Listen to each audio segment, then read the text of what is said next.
ॐ स्थापकाय च धर्मस्य सर्वधर्मस्वरूपिणे अवतारवरिष्ठाय रामकृष्णाय ते नमः।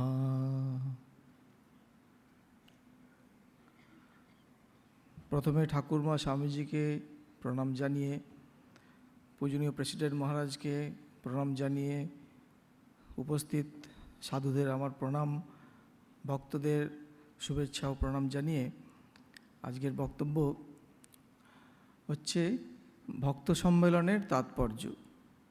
তো সেই বিষয়ে ঠাকুরের কিছু কথা আগে আমরা দেখব কি বলেছেন ঠাকুর বলেছেন, সংসার থেকেও একবার নির্জন বাস করতে হয়। অবসর পেলে একদিনও তার চিন্তা যদি করা যায় সেও ভালো। নির্জনে থেকে মাঝে মাঝে ভগবানের জন্য সাধন করতে হয়। সংসারের ভিতর কর্মের মধ্যে থেকে প্রথম অবস্থায় মন স্থির করতে অনেক ব্যাঘাত হয়। রোগটি হচ্ছে বিকার। আবার যে ঘরে বিকারের রোগী সেই ঘরেই জলের জ্বালা আর আচার তেঁতুল। যদি বিকারের রোগী আরাম করতে চাও, ঘর থেকে ঠাঁই নাড়া করতে হবে। সংসারী জীব বিকারের রোগী, বিষয় জলের জ্বালা, বিষয় ভোগ তৃষ্ণা, জলতৃষ্ণা, তাই নির্জনে চিকিৎসা দরকার। আবার জপ ধ্যান সম্বন্ধে মা এই কথাগুলি বলেছেন। মা বলছেন, জপ ধ্যান লোকে করে কেন বলো দেখি? নিজেই উত্তর দিচ্ছেন, সাধন বিনা সাধ্য বস্তু কভু না মিলে। চন্দন না ঘষলে কি গন্ধ বের হয় বাবা? আর একদিন এই বিষয়ে আলোচনা প্রসঙ্গে বলছেন, জপ ধ্যান প্রার্থনাও বিশেষ দরকার। অন্তত সকাল সন্ধ্যায় একবার বসতেই হয়। ওটি হলো যেন নৌকোর হাল। সন্ধ্যার সময় একটু বসলে সমস্ত দিন ভালো মন্দ কী করলাম না করলাম তার একটা হিসেব আসে। তারপর গতকালের মনের অবস্থার সঙ্গে আজকের মনের অবস্থার তুলনা করতে হয়। পরে জপ করতে করতে ইষ্টমূর্তির ধ্যানে প্রথমে মুখখানি বটে, কিন্তু পা থেকে সমস্ত অঙ্গটি সাক্ষাৎ ধ্যান করতে হয়। কাজের সঙ্গে সকাল সন্ধ্যা জপ ধ্যান না করলে কি করছো না করছো বুঝবে কি করে? একজন ভক্ত মাকে অদ্ভুত একটি প্রশ্ন করছেন, অনুরাগ না থাকলে শুধু নাম জপ করলেই হবে কি? উত্তরে মা বলছেন, জলে ইচ্ছে করেই পড়ো, আর কেউ ঠেলেই ফেলে দিক, কাপড় ভিজবেই, নিত্য ধ্যান করবে। তো আমরা দেখছি আজকে আমরা এখানে সমবেত হলাম বেলুর মঠে। প্রথম কথা, একটা স্থান মাহাত্ম্য আছে। এই বেলুর মঠ হলো এক জীবন্ত আদর্শ কেন্দ্র। এখানে স্বয়ং ঠাকুর অবস্থান করছেন। ঠাকুর স্বামীজিকে বলেছিলেন, তুই আমাকে যেখানে বসাবি আমি সেখানেই থাকব। তো ঠাকুরকে স্বামীজি এখানে বসিয়েছিলেন, সেজন্য ঠাকুর এখানে অবস্থান করছেন।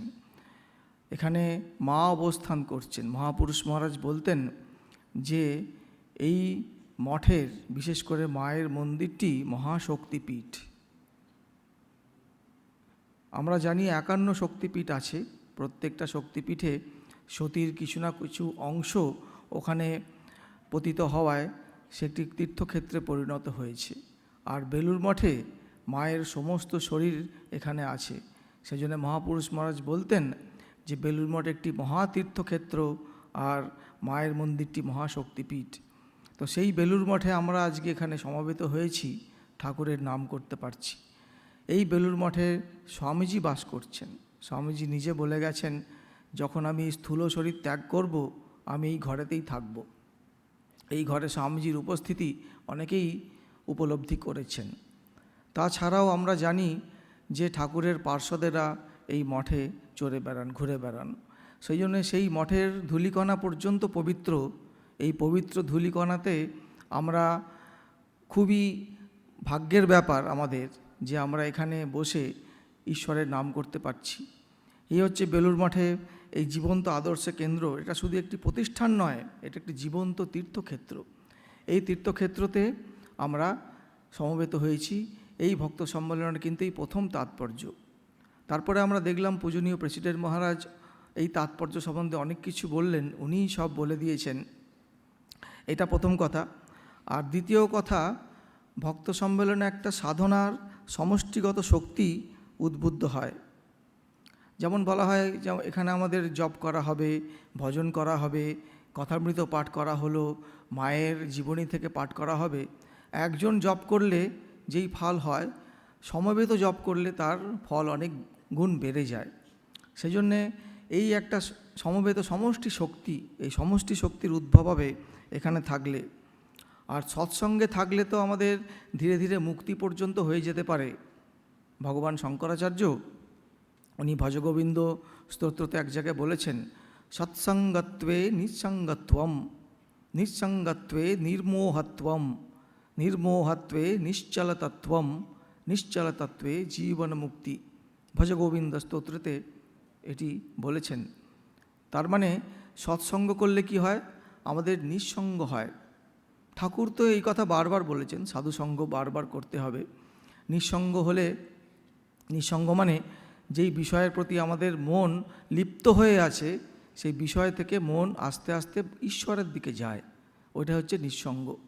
আর নিঃসঙ্গ থেকে মোহমুক্ত হয়ে যায়, নির্মোহত্বম, মোহমুক্ত।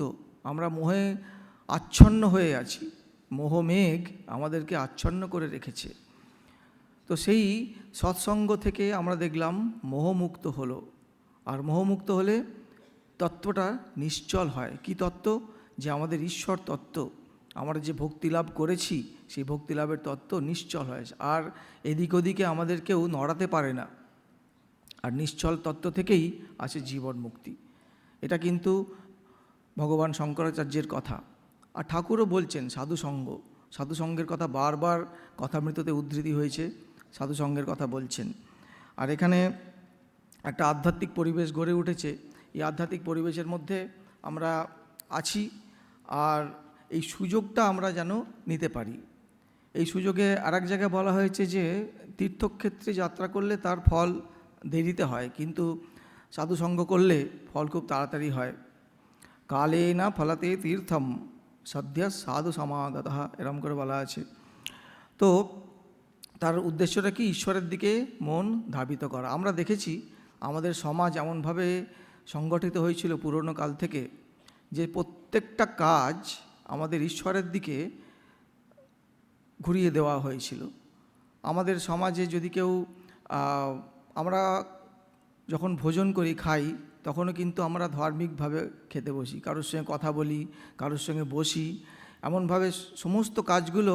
কারণ আগেকার দিনে মুনি ঋষিরা, যারা অবতার পুরুষেরা, তারা জানতেন যে ঈশ্বর লাভই হচ্ছে জীবনের উদ্দেশ্য। সেই জন্য যাই করা যাক না কেন, প্রত্যেকটা কাজ যেন ঈশ্বরের দিকেই থাকে, সেইভাবে সেই দিকে লক্ষ্য রেখে আমাদের প্রত্যেকটা কাজ ঈশ্বরের দিকে প্রেরণাদায়ক করা হয়েছিল। স্বামীজি বলছেন, এমনকি আমরা যখন ডাকাতেরা যখন ডাকাতি করতে যায়, তখনও ঈশ্বরকে প্রণাম করেই ডাকাতি করতে যায়। তখন স্বামীজি বলছেন, আমরা খাই ধার্মিকভাবে, আমরা কথা বলি ধার্মিকভাবে, আমরা বসি ধার্মিকভাবে, আমরা প্রত্যেকটা কাজ এইভাবে আমরা করি। আমাদের রন্ধ্রে রন্ধ্রে এটাই আমাদের প্রবেশ করানো হয়েছে। আমরা সবাই মুনি ঋষিদের বংশধর, এটা মনে রাখতে হবে। আমাদের পূর্বপুরুষ সব ছিলেন মুনি ঋষি। যে গোত্র আছে, সেই গোত্র কিন্তু ঋষিদের নাম সবারই, সেখান থেকে আমাদের উদ্ভব হয়েছে। সেই জন্য বারবার করে আমাদের এটা মনে রাখতে হবে, আমাদের ধমনীতে সেই মুনি ঋষিদের রক্তই কিন্তু প্রবাহিত হচ্ছে। সেই জন্য আমাদের এই সাধারণ একটা প্রবৃত্তি হলো যে ঈশ্বর লাভের দিকে। আমরা সেখান থেকে সরে থাকতে পারবো না, বেশি দিন পারবো না। যদি আমরা চেষ্টাও করি, কয়েকদিন পরে আবার সেই আমাদের প্রবৃত্তি ঈশ্বর মুখ করে দেবে। তো সেই জন্যে সেটাকে জাস্ট একটু মনে করিয়ে দেওয়া, এই ভক্ত সম্মেলনে আধ্যাত্মিক একটা সমাবেশ, সেখান থেকে মনে করিয়ে দেওয়া। আর এখানে এই বর্তমান যুগে ঠাকুর শ্রীরামকৃষ্ণ এসেছিলেন যে এই আধ্যাত্মিকতাটাকেই একটা নতুন রূপ নিয়ে এসেছিলেন। সেটাকেই স্বামীজি পরে আত্মানো মোক্ষার্থম জগদ্ধিতায় আছে বলে রামকৃষ্ণ মঠ ও মিশনের আদর্শ স্থির করলেন। কেন স্থির করলেন? কারণ আমাদের দেশের আদর্শ হচ্ছে ত্যাগ ও সেবা। এটাই দেশের আদর্শ। ভারতবর্ষের আদর্শ কি? ত্যাগ ও সেবা। স্বামীজি বলেছেন, এই কথাটা স্বামীজিরই কথা, যে এই দিকে যদি আমরা সমস্ত কাজ নির্দেশিত করি, অন্যান্য জিনিসগুলো আমাদের অটোমেটিক্যালি ঠিক হয়ে যাবে। সেই জন্য এই জিনিসটাকে আমাদের মনে করিয়ে দেওয়া।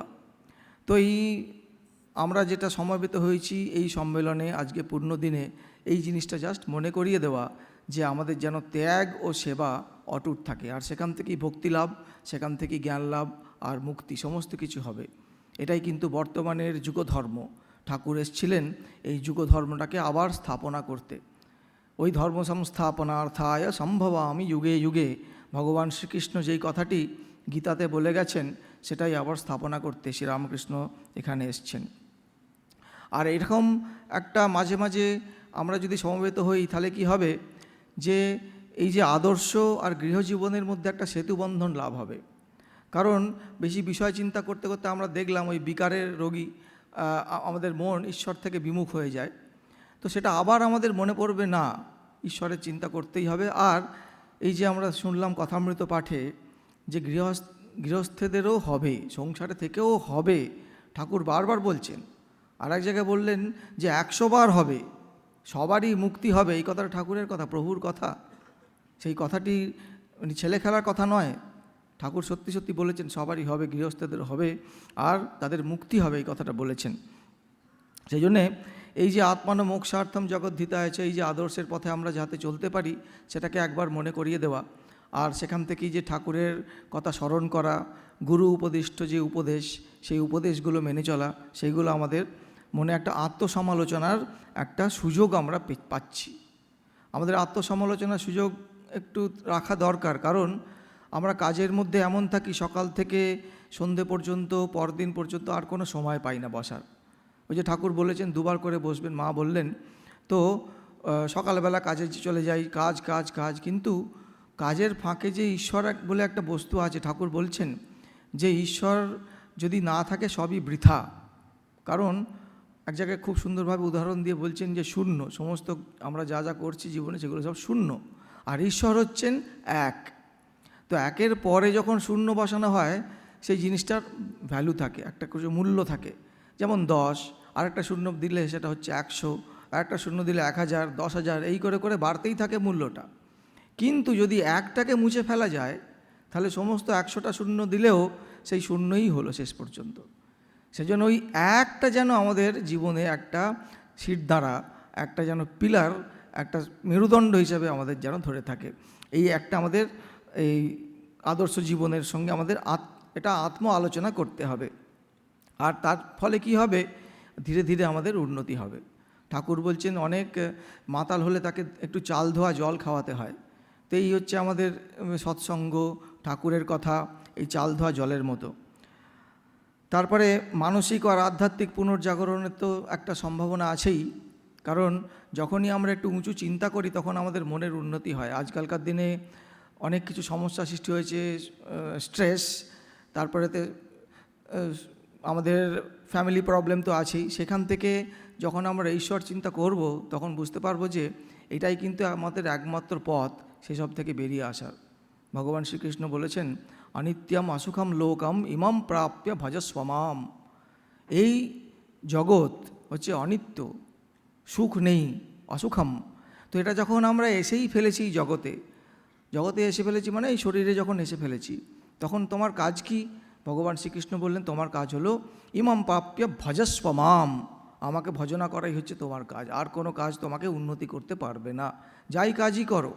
সমস্ত কাজেরও দরকার আছে, আমাদের অর্থ উপার্জন, আবার সংসার পালন, ধর্ম, সবই দরকার। কিন্তু তার মাঝে যেই যে ভজস্বমাম, ঈশ্বরের চিন্তা করাটাই কিন্তু খুব দরকার। তো এইভাবে আমরা দেখতে পাই ভক্ত সম্মেলন খুবই একটা প্রয়োজনীয় একটা ইভেন্ট, যেটা খুবই দরকার, প্রত্যেকের ক্ষেত্রেই দরকার। তো ভক্তদের কি করণীয়, পূজনীয় প্রেসিডেন্ট মহারাজ বলে দিলেন যে গুরু নির্দিষ্ট সাধন ভজনের আন্তরিকভাবে করা দরকার। তারপরে ভগবান শ্রীকৃষ্ণ এক জায়গায় বলছেন, আমার প্রতি যে অনুগত চিত্ত হয়ে আমাদের ভক্তি পরওয়ান হয়, তার তো ঈশ্বর লাভই হয়ে থাকে। সেই জন্য ঠাকুর বলছেন, ঠাকুরের কথাটা কি দিয়ে শেষ করি আরেকবার। ঠাকুর বলছেন তাকে যত চিন্তা করবে ততই সংসারের সামান্য ভোগের জিনিসে আসক্তি কমবে। তার পাদপদ্মে যত ভক্তি হবে ততই বিষয় বাসনা কম পড়ে আসবে, ততই দেহের সুখের দিকে নজর কমবে। পরস্ত্রীকে মাতৃবৎ বোধ হবে, নিজের স্ত্রীকে ধর্মের বন্ধু বলে বোধ হবে। পশুভাব চলে যাবে, দেবভাব আসবে, সংসারে একেবারে অনাসক্ত হয়ে যাবে। তখন সংসারে যদিও থাকো জীবনমুক্ত হয়ে বেড়াবে। এই হলো আমাদের ভক্ত সম্মেলনের তাৎপর্য। এই বলে আমি এখানে ঠাকুরকে আবার প্রার্থনা করলাম। প্রার্থনা ঠাকুরমা স্বামীজিকে প্রার্থনা করি আমাদের সকলের ভক্তিবৃদ্ধি হোক, আর আমরা যেন ঠাকুরের দিকে আরও দ্রুত এগিয়ে যেতে পারি। ওম নিরঞ্জনম নিত্যম অনন্তরূপম ভক্তানুকম্পা ধৃতবিগ্রহম বৈ ঈশাবতারম পরমেশমিড্যম তম রামকৃষ্ণম শিরসা নমামঃ।